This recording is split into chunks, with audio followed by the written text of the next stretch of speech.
My channel name is Stitch Life 4 Books. Today I am doing a late July hopeful video. A lot of it are going to be simple, easy reads just because at the time I am filming this, I actually only have 11 days until I leave the state of Florida.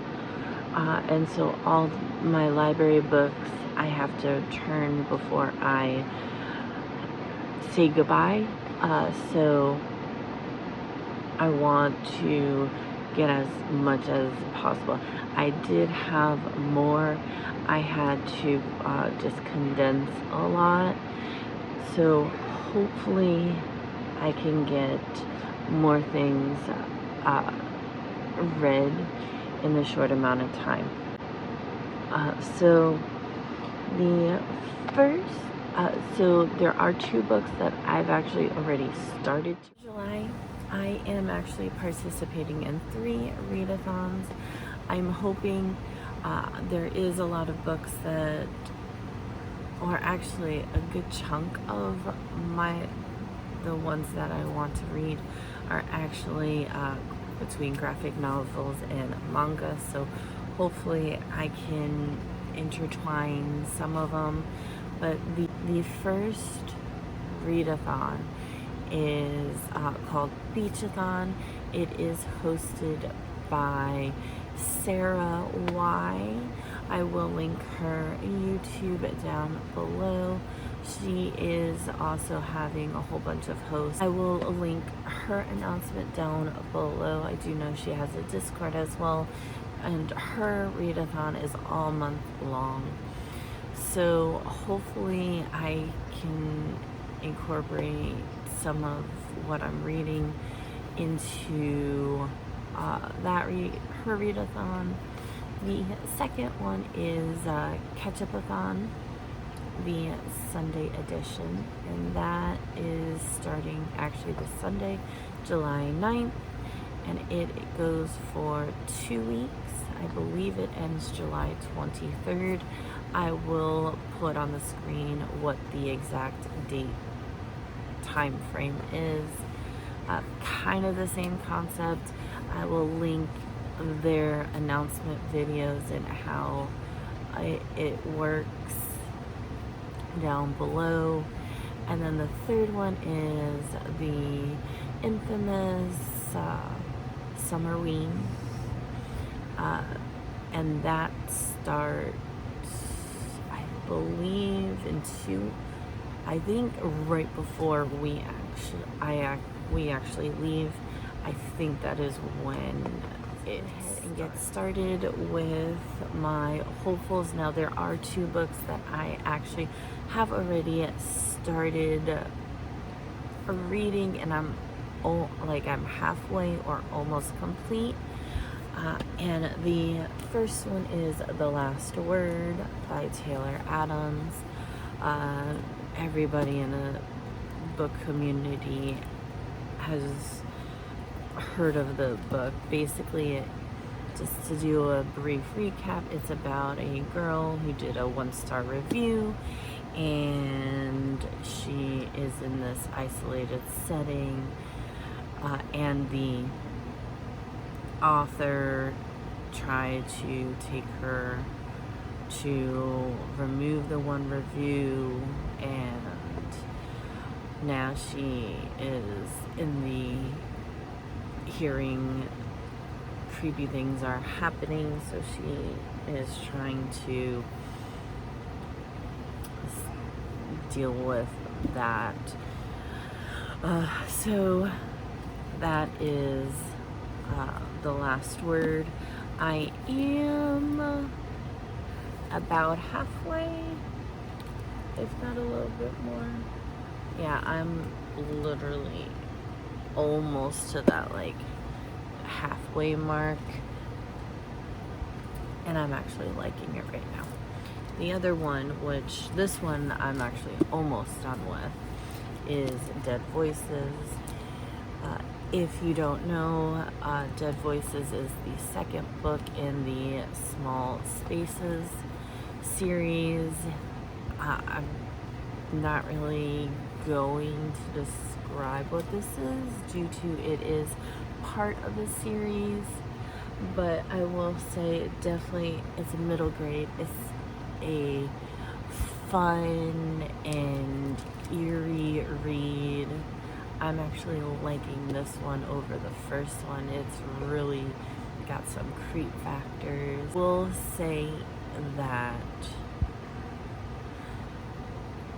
you will need to read the first one to get the second one.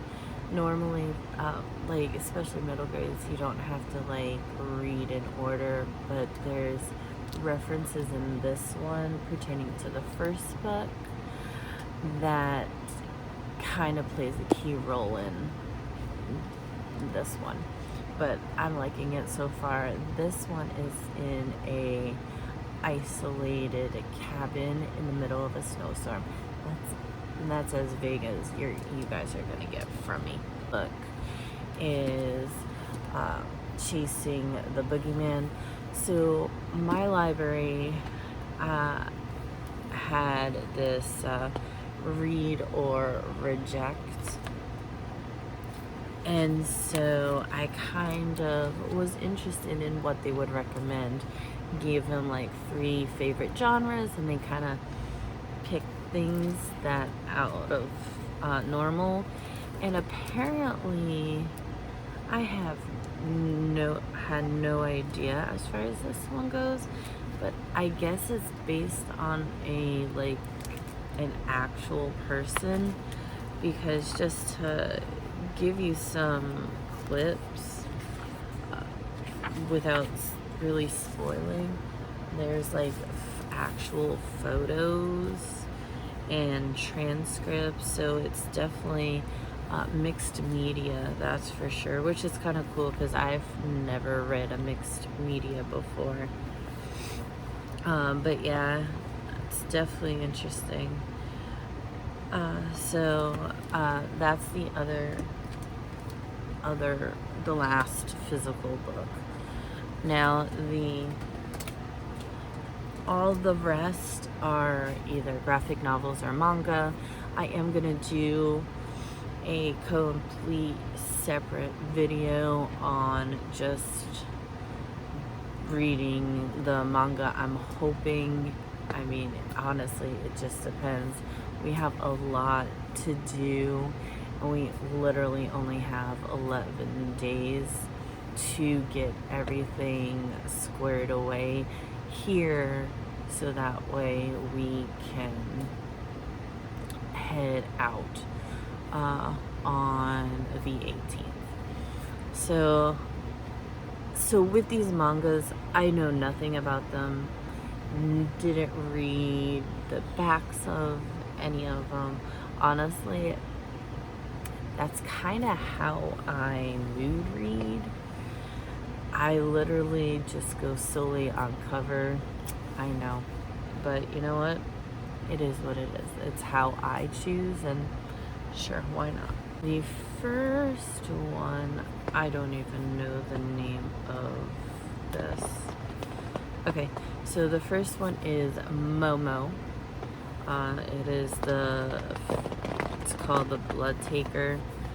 The only thing I know is vampires and a detective seeks to avenge his murdered lover. And yeah, that's that first one. And then the next one is The Infamous Spy Family. Obviously, it is about a person who has to get a agent who has to get married, have a kid, and then also have a kid, and basically the child can read minds, and it's definitely one that has also a huge understanding as far as you at least have heard of Spy Family. And apparently it's a series on Netflix, because my oldest son is like, oh, I know about Spy Family. I'm like, how do you know about Spy Family? And sorry. And he's like, oh, it's on Netflix. I'm like, oh, okay. The next one is called Coffee Moon. Coffee Moon. I will say I love the cover of this, because here's the back, and then here's the front, and that's the back, and it's the same exact pose as she is, like full circle, which is kind of cool. Again, don't know what this is about. It says, tomorrow, can we reach a new tomorrow, or will we be stuck in another today? So it definitely sounds like a groundhog kind of feeling. The next one, I just totally love the art style. It's so freaking cute. It's called Bloodlust and Bonnets, and I just love how cute, like, the art style is. And this one is about a bounty hunter, a poet. Apparently they have a romance. And then there's a vampire. So apparently I've selected a lot of vampire stuff, I guess. I don't know. And then the next one, I did both book 1 and 2. And this is The Good Neighbors. This one is called Kin. And then the second one is called Kith, I think. Kith. I thought it was interesting because it's by Holly Black. But anyways, this is about a mother who disappeared and father's being blamed for the murder. And it's, I guess, her just dealing with finding out what happened to the mom, I guess. I didn't really want to fully read the synopsis because it's boring doing that. That is it. I was starting to read Some Choose Darkness. However, I will always have access to that because that is part of Kindle Unlimited. So I am taking all the library books and doing those first as a priority, just because of the fact that I will be leaving and I want to get all my library books like out of the way. Okay, I don't know where it cut off because my phone battery all of a sudden became full. I want to say that's pretty much it in regards to the fact that these two I'm almost done, and then I have one other physical book, and then honestly the rest are gonna be simple reads. So that's some chunkiness. Do let me know in the comments down below if you've read any of the books that I'm hopefully going to read, as well as if you're going to be participating in any of the readathons. Anyways, again, my name is Chrissy. Thank you for calling. Thank you for tuning in to my July hopefuls, and I will see you in the next one.